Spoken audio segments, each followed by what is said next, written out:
देखिए, पहले चीज समझिए, पहले तो मैं आपको ये बताया था कि हर सभी टॉपिक्स कवर नहीं कर सकते हम हर टॉपिक की गहराई में जान सकते हैं। तो हमें स्मार्टली हमने क्या किया कि हमने कुछ टॉपिक्स को पकड़ने की कोशिश की है। अब वो कुछ टॉपिक कौन से थे? जो 20% मैंने 80-20 कहा था, तो 20% मैंने जो कहा था वो अब यहाँ पे देखिए कि वो टॉपिक्स जो थे, जैसे मैंने यहाँ पे ये बना रखा है कि 2021, 22, 23, 24 के अंदर पिछले 3-4 साल के अंदर जो टॉपिक्स रिपीट हो रहे हैं लगातार, देख रहे हैं क्या? पॉलिसी के topic repeat repeat repeat repeat, ठीक है। सूबी scheme repeat repeat repeat repeat, ठीक है। अब यहाँ पे देखिए हड़प्पा रिपीट रिपीट रिपीट यहाँ पे हुआ, ठीक है। तो इस तरह के जो टॉपिक्स रिपीट हो रहे हैं हमें इन्हें कवर करना है। यह है हमारा 20% टॉपिक, ये है इस तरह के टॉपिक जो लगातार 3-4 साल में लगातार एक पैटर्न बनाते हुए दिखाई दे रहे हैं आपको। ये देखिए, आप ये देख रहे हैं पैटर्न बनाते दिखाई दे रहे हैं, हमें इन्हें कवर करना है। हमें आंख बंद करके मेहनत नहीं करनी, समझिए पहली बात। ये नहीं कि उठाया किताब लग गए, वो जमाना चला गया है, वो जमाना सचमुच चला गया है, ठीक है। आपको भी बदलना पड़ेगा, ठीक है। तो आपको देखना पड़ेगा कि आप जो हैं क्या अपनी मेहनत को सही तरह कर सकते हैं। तो मैं जो 20% की बात करता हूं, जो 80 और 20 का रेशियो की हम जिस 20% की बात करता हूं, तो वो टॉपिक ये है, ठीक है। इन 20 ये टॉपिक्स को हमें एक्स्ट्रा डिटेल में पढ़ना है। यानी कि अगर आप एक 80% वालों को अगर एक किताब से पढ़ रहे हो तो 20 टॉपिक को 3 किताब से पढ़ो आप। बस मेरा कहने का मतलब ये है भाई, हम सब नहीं पढ़ सकते, कुछ टॉपिक तो पढ़ सकते हैं ना, कुछ टॉपिक तो पढ़ सकते हैं ना, बस वही करना है और क्या करना है, ठीक है। अच्छा, अब पहले ये तो हो गया कि हमें इस तरह से पढ़ना। अब दूसरा जो है आपको समझना है कि पहले तो हमें सिलेक्टिव हो गए, ये हमने कर लिया। अब पढ़ना कैसे है ये समझते हैं। जो डेली रूटीन प्लान है उसको कैसे करना है उसको देखते हैं, ठीक है। क्योंकि यहाँ पे थोड़ा सा हमें चीजों को लेकर चलना है कि डेली स्टडी प्लान के रूप में क्या करना है। एक बात समझते हैं कि एक ना ग्राफ आया था, एक स्टडी हुई है जिसके अंदर रिटेंशन यानी कि आप जो पढ़ते हो वो कितना याद रहता है और कितना भूल जाते हैं, इसके ऊपर स्टडी हुआ। तो ऐसा कुछ ग्राफ निकल के आया, ये मैं डिस्कस करूं। ऐसा कुछ ग्राफ निकल के आया, यानी कि जब आप पढ़ते हो और जैसे पढ़ना छोड़ते हो उसके बाद से धीरे धीरे धीरे करके ये ग्राफ आपका नीचे गिरना शुरू होता है। और अगले कहते हैं कि अगले एक हफ्ते के अंदर, फर्स्ट वीक और फर्स्ट मंथ हो गया आपका, फर्स्ट वीक तक आते आते आप 80% चीजें भूल जाते हो। आप भूल जाते हो। ऐसा रिपोर्ट में आया था कि अगर आप किसी, मैं कहता हूं दुनिया के सबसे अच्छा टीचर से पढ़ाई कर लिया, आपने सबसे अच्छा टीचर जो भी आपको सबसे बेस्ट लगता है कि उससे अच्छा हो ही नहीं सकता, आपने उससे पढ़ लिया, उससे पढ़ा भी बहुत अच्छे तरीके से दिया, आपने समझ भी बहुत अच्छे तरीके से लिया, ठीक है। उसके बावजूद भी ये स्टडी बताती है कि आप जैसे ही उसको पढ़ छोड़ोगे एक हफ्ते के अंदर आप 80% भूल जाओगे। ये नेचुरल प्रोसेस है, ये दिमाग इसी तरह काम करता है, समझना पड़ेगा। देखिए मैं फिर कह रहा हूं कि अब बेवकूफों की तरह पढ़ना नहीं है, बहुत स्टडी करना है, स्मार्टली करना है। हम लोगों को हमें समझना है कि हमारा दिमाग कैसे काम कर रहा है, हमारा आयोग कैसे काम कर रहा है, हम कैसे हार्डवर्क करें, इसको समझ के अपनी मेहनत करनी है। सिर्फ आंख बंद करके हमने बहुत मेहनत कर ली, ये नहीं चलेगा। अब हमारे स्टडी बता रही है कि 80% हम लोग जो भूल जाते हैं एक हफ्ते के अंदर, और एक महीने के अंदर तो हम मोर देन 90% का हो तो मतलब भूल ही जाते हैं। मतलब एक महीने के अंदर तो स्थिति ये आ जाती है कि आपको सिर्फ टॉपिक सुना हुआ दिखाई देता है, टॉपिक के अंदर क्या हुआ था वो सब कुछ भूल चुके हो। तो अब ये जब पता लग रहा है कि यार हम कुछ भी हो जाए हम 80% भूल ही रहे हैं, तो ऐसा क्या करें कि हमें वो याद हो। तो उसकी दो चीजें हैं। पहली चीज है कि हमें अपनी पढ़ाई को थोड़ा छोटा छोटा डिवाइड करना पड़ेगा। यानी कि हमें लगातार ज्यादा घंटे नहीं पढ़ने हैं, एक सिटिंग में हमें 50-60 मिनट पढ़ना है।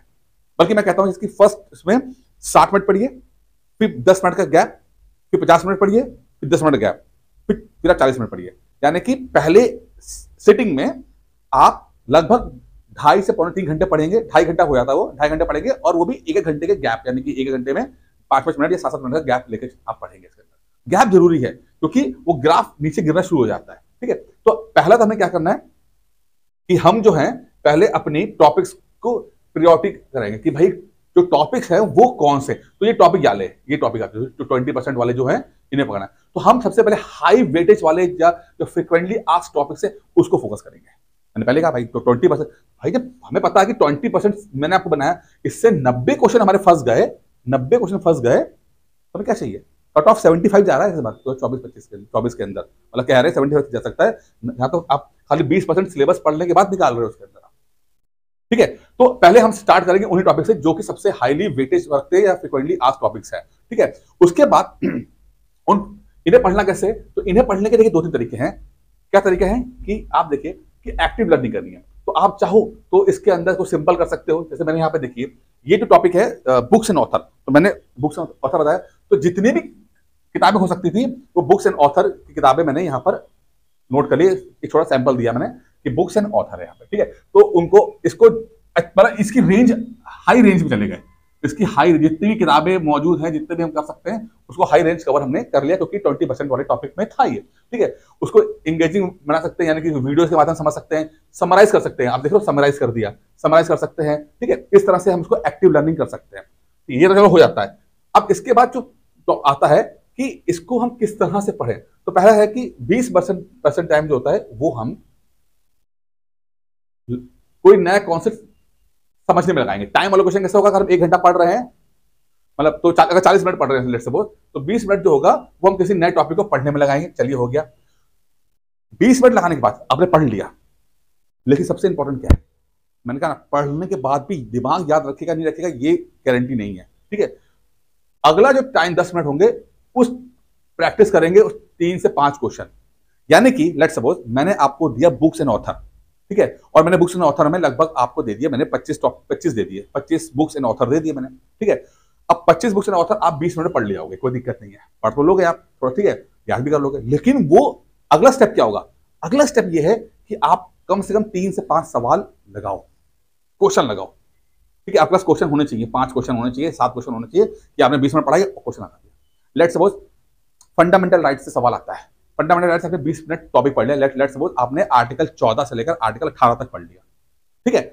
इक्वालिटी वाला पढ़ लिया, जस्टिस इक्वालिटी वाला पढ़ लिया, अब आपने समझ तो लिया 20 मिनट के अंदर। उसके बाद आपके पास कम से कम 5-10 क्वेश्चन होने चाहिए कि तुरंत आप लगा सको, जिससे कि आप पता कर सको कि आपकी कोई चीजें कॉन्सेप्ट याद हुआ है कि नहीं हुआ है, क्लियर हुआ है कि नहीं हुआ है, और वो जो फैक्ट्स है वो याद हुए कि नहीं हुए, ठीक है। उसके बाद जो 10 मिनट होगा, ये खासकर ये तो हो गया नया, ये नया टॉपिक हो गया, ठीक है। ये 30-30 मिनट्स का आपका होगा इसको, अच्छा 30 मिनट्स मैंने लिखा है, आप चाहो तो उसको 45 मिनट 50 मिनट भी कर सकते हो। ये 30 मिनट ये हो गया और 10 मिनट ये हो गया, 30 10 40 मिनट का हो गया, ठीक है। वो आप अपने हिसाब से उसको आप थोड़ा सा चेंज कर सकते हो। लेकिन सबसे इंपॉर्टेंट है वो ये है, सबसे इंपॉर्टेंट जो है वो कॉन्सेप्ट में जो मुझे सबसे लगता है कि वो ये तो है कि भाई जो पिछले साल पिछले दिन का रिवीजन है उसको रिवाइज करना। और बल्कि इनफैक्ट मैं तो कहता हूं जब भी आप अगले दिन बैठो तो पिछले दिन का आप रिवीजन, यानी 10 मिनट 15 मिनट तो रिवीजन रखना ही रखना है। यानी कि मैंने आपको एंशिएंट हिस्ट्री का बुक्स एंड ऑथर पढ़ाया और कल मैंने आपको फंडामेंटल राइट्स पढ़ाया, जैसे कल आप गए फंडामेंटल्स पढ़ने से पहले आपका ये 10 मिनट जो है वो कल वाला जो था उसको रिवाइज करोगे आप, वो जरूरी है, कंपलसरी है, ठीक है। टेस्ट कुछ इस तरह से हो जाएंगे, देखिए रिटन टेस्ट, मैं कहता हूं टेस्ट रिटन टेस्ट हो जाएंगे। जब तक आप लिखोगे ना, जब तक आप लिखोगे नहीं तब तक आपके दिमाग क्लियर कट टू कट नहीं होता। नहीं तो फिर वहां पे आके जिस तरह से 2024 का पेपर आया था ना कि क्वेश्चन देखा और इतना समय भी नहीं कि हम तुरंत समझ सके, क्योंकि हमें पढ़ना जरूरी है, पढ़ने के बाद हम एक्यूरेट हो सके, यानी कि एग्जैक्टली हम 5 सेकेंड्स में हम एग्जैक्टली आंसर दे पाए। इसके लिए हमारे दिमाग को क्रिस्टल क्लियर होना जरूरी है। अगर हम डाउट में होंगे, डाइसी में रहेंगे, तो हम नेगेटिव बहुत ज्यादा कर ले जाएंगे। हम यार सुना तो लग रहा है, सुना लग रहा है ना, इतना समय नहीं है। ये 2024 के पेपर ने दिखा दिया है कि ना सिर्फ आपके पास रेंज अच्छी होनी चाहिए, पढ़ाई की डेप्थ अच्छी होनी चाहिए, बल्कि क्रिस्टल क्लियर होना चाहिए, दिमाग प्रोसेसिंग उसकी तेज हो कि सवाल जो आए उसका तुरंत आप बता दो। कि रुद्रम जो है वो सरफेस उसमें है ना, रुद्रम मिसाइल जो है वो सरफेस टू सरफेस मिसाइल है। आपने पढ़ा, हाँ ना सरफेस है ही नहीं, रुद्रम तो है एयर टू सरफेस मिसाइल है। क्लियर होना चाहिए, रटा होना चाहिए आपको, ठीक है। उसके लिए आपको मैं जो टेस्ट देता हूं अलग अलग, उसका एक प्रकार ये है कि हाथ से लिखा हुआ टेस्ट, जिससे कि आपकी चीजें होंगी और उसके लिए रिवीजन बहुत मैटर करेगा, ठीक है।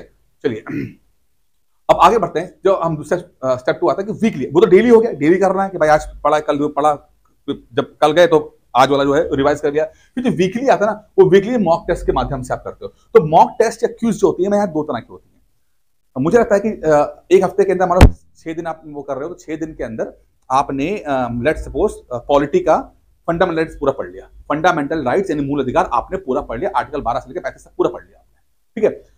और रिवीजन भी करते रहे, डेली वाला जो फंडा था वो अपना भी लिया। लेकिन जब वीकली रिव्यू पे आया ना मामला, तब आप क्या करोगे, तब आप रेंज बढ़ाओगे। क्या करोगे, जो आप पढ़ रहे थे वो तो पढ़ोगे, लेकिन यहाँ पर घटना चक्र पूर्वालोकन भी आप कवर करोगे, पीवाईक्यू क्या आया था वो कवर करोगे। साथ में अगर कुछ नए क्वेश्चन आ रहे हैं, एनसीईआरटी के सवाल आ रहे हैं, अब वो भी कवर करने की कोशिश करोगे। तो इससे इससे क्या होगा कि आपका जो है मॉक टेस्ट वीकली रिव्यू जो है वो आपका हो जाएगा।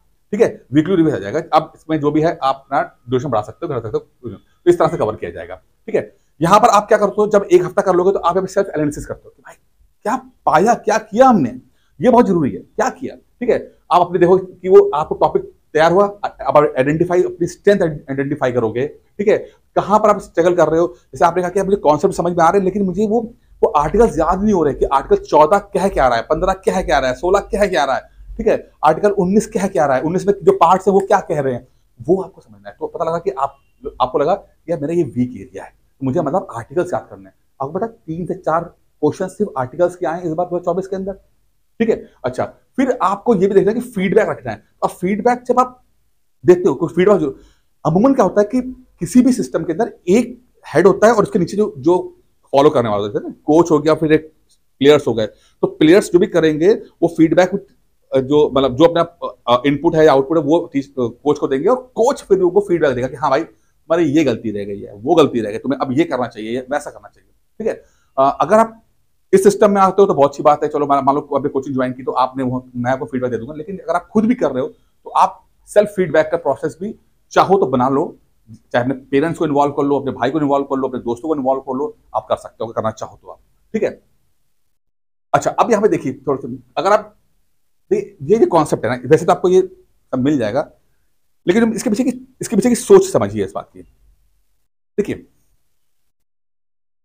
कोई भी चीज मेजर किया जाए, मेजर की जाए, कैलकुलेट की जाए, तो वो बेहतर तरीके से निकल के आती है और उसको समझना आसान हो जाता है।